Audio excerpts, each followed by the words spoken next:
नमो भगवते वासुदेवाय। दिवाली अंधकार को दूर कर रोशनी का त्योहार है। इस त्योहार का सबको बेसब्री से इंतजार रहता है। दिवाली पर बच्चे से लेकर हर उम्र के व्यक्ति में एक अलग ही उल्लास देखने को मिलता है। हिंदू महाकाव्य रामायण के अनुसार भगवान श्री राम अपनी पत्नी सीता और भाई लक्ष्मण के साथ लंका के राजा रावण को हराने के बाद 14 साल के वनवास के बाद अयोध्या लौटे थे। इनके आगमन की खुशी में पूरी अयोध्या नगरी को दीपों से रोशन किया गया था। तब से ही इस दिवाली उत्सव मनाया जाता है।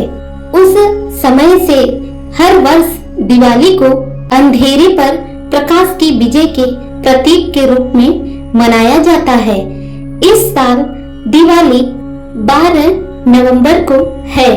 दिवाली हर साल कार्तिक माह की अमावस्या को मनाई जाती है। 2023 में कार्तिक माह की अमावस्या 12 नवंबर को है। इस दिन अमावस्या दोपहर 2:44 से शुरू होकर अगले दिन 13 नवंबर 2:56 तक होगी। इसलिए दिवाली की शुभ डेट 12 नवंबर है और इसका शुभ मुहूर्त है लक्ष्मी पूजा का 1:56 जो शाम को 5:29 से शुरू होगा और 7:35 पर खत्म हो जाएगा। दिवाली के दिन प्रदोष काल में माँ लक्ष्मी और भगवान गणेश की पूजा की जाती है। ऐसी मान्यता है दिवाली के दिन धन की देवी माँ लक्ष्मी धरती पर विचरण करने आती है। इस दौरान उनकी जो सच्चे मन से आराधना करता है वह अपनी कृपा उस पर बरसाती है।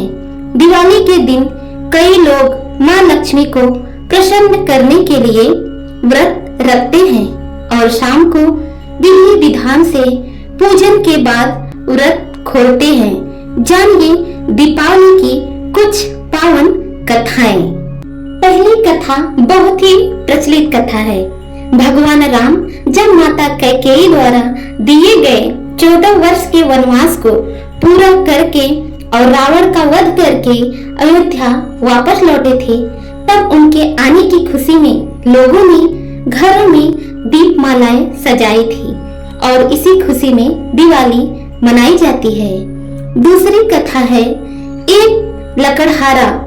एक बार एक राजा ने एक लकड़हारे से खुश होकर उसे चंदन की लकड़ी का जंगल भेंट किया, लेकिन लकड़हारा तो लकड़हारा ही था। उसने चंदन के जंगल में से चंदन की लकड़ियां काटी और उसे घर ले जाकर जला जलाकर भोजन बनाने के लिए प्रयोग करता था।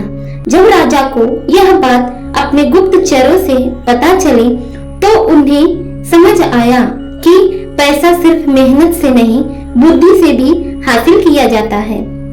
इसलिए दिवाली के दिन माँ लक्ष्मी के साथ भगवान गणेश जी की भी पूजा की जाती है ताकि व्यक्ति को धन के साथ साथ उसे प्रयोग करने की योग्यता भी मिले। तीसरी कथा है एक बार देवताओं के राजा इंद्र से डरकर राक्षस राजा वाली कहीं जाकर छुप गए। राजा इंद्र उन्हें खोजते खोजते एक खाली जगह में पहुंचे। वहां राजा बलि गधे के रूप में छुपे हुए थे। दोनों की आपस में बातचीत होने लगी। बातचीत चल रही थी कि इतने में राजा बलि के शरीर से एक स्त्री बाहर निकली। जब देवताओं के राजा इंद्र ने उनसे पूछा तो स्त्री ने कहा, मैं देवी लक्ष्मी हूँ, स्वभाववश एक स्थान पर टिककर नहीं रह सकती, लेकिन मैं उस स्थान पर स्थिर होकर रहती हूँ जहाँ सत्य, दान, व्रत, धर्म, पुण्य, पराक्रम, तप आदि रहते हैं। जो व्यक्ति सत्यवादी होता है, ब्राह्मणों का हितैषी होता है, धर्म की मर्यादा का पालन करता है, उसी के यहाँ मैं निवास करती हूँ। इस तरह यह बात स्पष्ट है कि माँ लक्ष्मी केवल वही अस्थायी रूप से निवास करती हैं जहाँ अच्छे गुणी व्यक्ति निवास करते हैं। पांचवी कथा है श्री कृष्ण भक्तों के अनुसार इसी दिन भगवान श्री कृष्ण ने नरकासुर का वध किया था और इसी खुशी में भक्तों ने घरों में दीपक जलाए थे। इसलिए दिवाली का त्योहार मनाया जाता है। जब भगवान विष्णु ने नरसिंह रूप धारण कर हिरण्यकश्यप का वध किया था और उसी दिन समुद्र मंथन भी हुआ था। इस समुद्र मंथन से माँ लक्ष्मी और धनवंतरी प्रकट हुए थे और इसी वजह से भी दिवाली का त्योहार मनाया जाता है। एक और दिवाली की कथा। एक गांव में साहूकार रहता था। उसकी बेटी हर दिन पीपल के पेड़ पर जल चढ़ाने के लिए जाती थी। जिस पीपल के पेड़ पर वह जल चढ़ाती थी उस पेड़ पर माँ लक्ष्मी का वास था। एक दिन लक्ष्मी जी ने साहूकार की बेटी से कहा कि वह उसके मित्र बनना चाहती है। लड़की ने जवाब में कहा कि वह अपने पिता से पूछकर बताएगी। घर आकर साहूकार की बेटी ने पूरी बात बताई। बेटी की बात सुन साहूकार ने हाँ कर दी। दूसरे दिन साहूकार की बेटी ने लक्ष्मी जी को सहेली बना लिया। दोनों अच्छी सखियों की तरह एक दूसरे से बातें करती। एक दिन लक्ष्मी जी ने साहूकार की बेटी को अपने घर बुलाया। लक्ष्मी जी ने अपने घर में साहूकार की बेटी का खूब आदर किया और उसे पकवान भी परोसे। जब साहूकार की बेटी अपने घर लौटने लगी तो लक्ष्मी जी ने उससे पूछा कि वह उन्हें कब अपने घर बुलाएगी। साहूकार की बेटी ने लक्ष्मी जी को अपने घर बुला लिया, लेकिन आर्थिक स्थिति ठीक न होने के कारण वह स्वागत करने में घबरा रही थी कि क्या वह अच्छी तरह से उनका स्वागत कर पाएगी। साहूकार अपनी बेटी की मनोदशा को समझ गया।